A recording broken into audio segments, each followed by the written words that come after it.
नमस्कार माझ्या भावी अधिकारी मित्रांनो, स्वागत आहे तुमचं आपल्या अकॅडमीच्या पुन्हा एका नवीन व्हिडिओमध्ये. व्हिडिओच्या सुरुवातीला आपण एक घटना पाहणार आहोत. दोन मित्र हॉटेलमध्ये जेवायला गेले.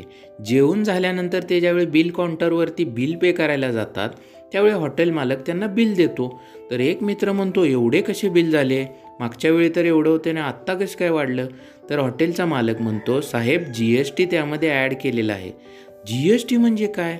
आणि हे GST ॲड केल्यावर बिल कसं वाढतं? हे पहा, तुमच्या पुढे बिफोर GST आफ्टर GSTचे बिल दिसत आहेत. आफ्टर GSTमध्ये SGST CGST ॲड झालेला आहे. आजच्या या व्हिडिओमध्ये आपण GST बद्दल संपूर्ण माहिती जाणून घेणार आहोत. चला तर मग व्हिडिओला सुरुवात करूया.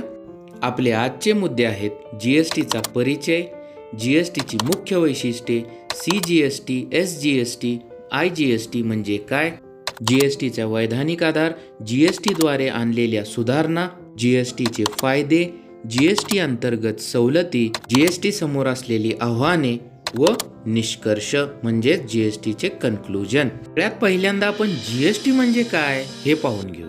हे पहा, GSTची व्याख्या कशी केली जाते. हा एक मूल्यवर्धित कर आहे जो वस्तू व सेवांवर लावला जातो. समजलं? सिंपल व्याख्या आहे, व्हॅल्यू ॲडेड टॅक्स आहे. हा एक मूल्यवर्धित कर आहे, हे लक्षात ठेवा. GST ही कन्सेप्ट आपण हळूहळू क्लिअर करणार आहोत. आता त्याची मुख्य वैशिष्ट्ये काय आहे? पहिलं, पुरवठ्याच्या बाजूस हा कर लागू होतो. म्हणजे पहा, कारखान्यातून ज्यावेळी प्रोडक्ट निघतं तर तिथे हा कर लागू होत नाही, पण ज्या स्टेटमध्ये, ज्या राज्यामध्ये किंवा ज्या ठिकाणी याचं कन्झम्पशन म्हणजे उपभोग केला जातो त्या ठिकाणी याच्यावर जो टॅक्स लागतो त्याला GST म्हणतात. म्हणजेच काय, पुरवठा जिथे म्हणजे सप्लाय जिथे केला जातोय तिथे हा टॅक्स लागतो. दुसरं वैशिष्ट्य आहे, हा डेस्टिनेशन बेस्ड टॅक्स आहे. डेस्टिनेशन म्हणजे जेथे हे प्रोडक्ट्स जाणार आहेत, त्या ज्या डेस्टिनेशनवरती विकले जाणार आहेत तेथे जो टॅक्स लावला जाईल त्याला GST असं म्हणतात. आता ह्याचं तिसरं वैशिष्ट्य जे आहे ते म्हणजे ड्युअल GST. म्हणजे पहा, केंद्र आणि राज्य एकाच वेळी सामान्य तत्वावर जो कर आकारतात त्याला ड्युअल GST असं म्हणतात.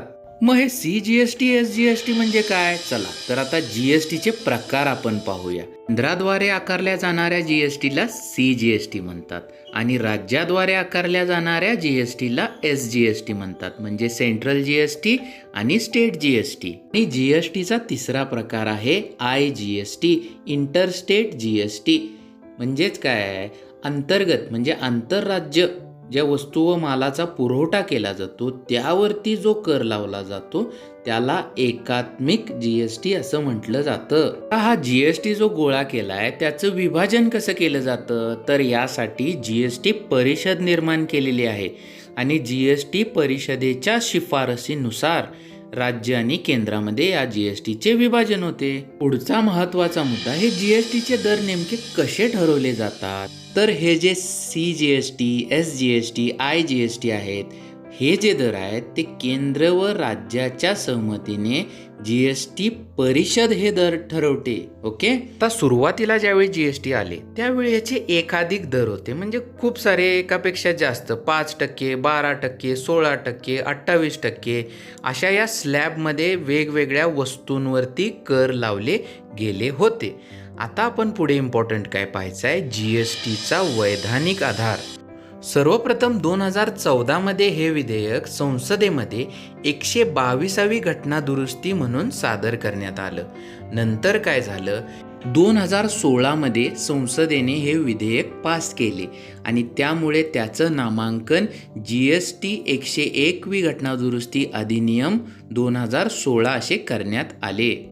अबकारी शुल्क, सेवा कर यांचा केंद्रीय GST मध्ये ॲड करण्यात आले. वॅट, लक्झरी कर हे स्टेट GST मध्ये ॲड करण्यात आले. आता पुढचा महत्त्वाचा मुद्दा GST परिषद, त्यावरती क्वेश्चन्स येतात. सगळ्यात इम्पॉर्टंट गोष्ट ही लक्षात ठेवा, आर्टिकल 279A याच्या अंडर ही GST परिषद निर्माण झालेली आहे. राष्ट्रपतींच्या आदेशवादाद्वारे याचे अध्यक्ष असतात भारताचे केंद्रीय अर्थमंत्री व राज्यांनी नेमून दिलेले मंत्री हे या GST परिषदेचे सदस्य असतात. आता या GST परिषदेचे निर्णय मतानुसार घेतले जाते, म्हणजे वोटिंग घेतलं जातं. तर हे वोटिंग कशा प्रकारे विभागलेलं आहे ते आपण पाहूया. हे महत्त्वाचं आहे हां. केंद्राकडे 1/3 मतदान शक्ती असते व राज्यांकडे 2/3 मतदान शक्ती, आणि GST परिषदेचे निर्णय हे 3/4 मतदान शक्तीने घेतले जातात. म्हणजेच 3/4 जर त्या मताला किंवा त्या मुद्द्याला मते पडली तर तो पास केला जातो, तो ठराव मंजूर होतो. आता पुढचा मुद्दा, GSTद्वारे आणलेल्या सुधारणा कोणत्या कोणत्या आहेत ते आता आपण पाहूया.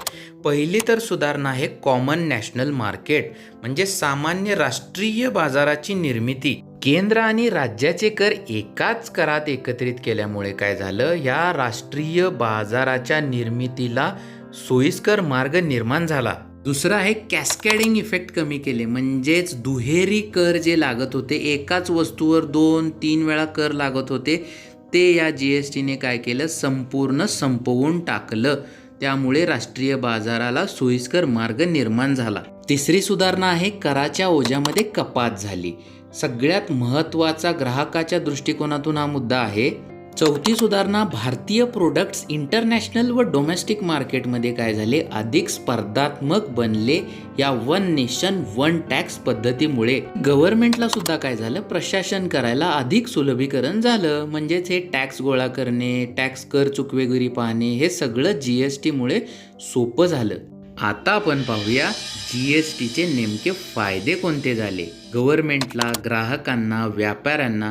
पहिला आहे सरकारला काय फायदा झाला. सगळ्यात पहिला फायदा, समान बाजारपेठ निर्माण होईल.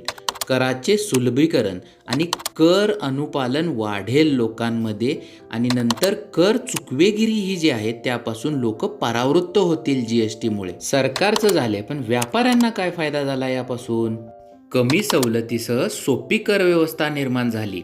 व्यवसाय करणे सुलभतेने वाढले. करांच्या गुणाकारात कपात झाली. विशिष्ट क्षेत्रांवर दुहेरी कर आकारणी काय झाली, हटली. आणि आंतरराष्ट्रीय बाजारात आपल्या भारताची उत्पादने अधिक स्पर्धात्मक बनली. नोंदणी, परतावा आणि कर भरणा यासाठी सोपी आणि स्वयंचलित प्रक्रिया निर्माण झालेली आहे. आता ग्राहकांना याचा काय फायदा होईल ते आपण पाहूया. असं म्हटलं जातं की GSTमुळे किमतीमध्ये ट्रान्सपरन्सी आली, पारदर्शी किमतीत कपात होईल. आणि तिसरं काय आहे की या GSTमुळे दारिद्र्य निर्मूलन होईल. म्हणजे सरकारचा फायदा झाला तर सरकार ते दारिद्र्य निर्मूलनाच्या स्कीम्स तयार करण्यामध्ये फायदा वापरेल. आता GST अंतर्गत काही वस्तूंना व सेवांना सवलती देण्यात आलेल्या आहेत. त्या वस्तू व सेवा कोणत्या आहेत, पेट्रोलियम व तंबाखूजन्य पदार्थांना सूट देण्यात आलेली आहे. दारू, मुद्रांक शुल्क आणि वीज करावरील जे उत्पादन शुल्क आहे त्यात पण सूट देण्यात आलेली आहे. आणि इम्पॉर्टंट, आयात केलेल्या वस्तूंवर IGST लावण्याबरोबरच कस्टम ड्युटी सुद्धा लावली जाईल. ठीक आहे, GSTचे एवढे सगळे फायदे आहेत, पण GSTच्या पुढे आव्हाने कोणती आहेत ती आता आपण पाहूया. पहा, सगळ्यात पहिलं काय आहे, हा एक डेस्टिनेशन बेस्ड टॅक्स आहे. त्यामुळे काय होतंय, जे राज्य जी उत्पादन करतायत त्यांचा मोठ्या प्रमाणात महसूल गमावला जातोय. आता दुसरं आव्हान काय आहे की एकाधिक कर जे लावले जात आहेत त्यामध्ये जे महसूल गोळा होतंय त्याची भरपाई करण्यासाठी पुन्हा उच्च महसूल दर. तिसरे आव्हान काय आहे, राज्यांची जी फायनान्शियल ऑटोनॉमी आहे, वित्तीय स्वायत्ता, यामध्ये घट होताना दिसत आहे. चौथे आव्हान, विमा व बँक कंपन्यांना एकापेक्षा जास्त नोंदणी करावी लागत असल्यामुळे त्यांच्या चिंतेत थोडी वाढ झालेली आहे. लास्ट बट नॉट लिस्ट, राजकीय सहमती, कराचे तंत्रज्ञान व कर अधिकाऱ्यांचे नवीन आवश्यकताशी जुळवून घेण्यावरच ह्या GSTचे सक्सेस अवलंबून आहे. आता कन्क्लुजनकडे वळूया आपण. निष्कर्ष हे पहा, भारतीय अर्थव्यवस्थेला अनौपचारिक अर्थव्यवस्थेकडून औपचारिक अर्थव्यवस्थेकडे आणण्यासाठी हे एक सकारात्मक पाऊल तर आहेच, पण ज्या काही देशांनी भारताच्या अगोदर GST इम्प्लिमेंट केलेला आहे त्यांच्याकडून आपण त्यांना आलेल्या प्रॉब्लेम्स त्यांनी कसे सोडवले याचा आपण धडा घ्यायला हवा. Subscribe now and press the bell icon. Never miss an update.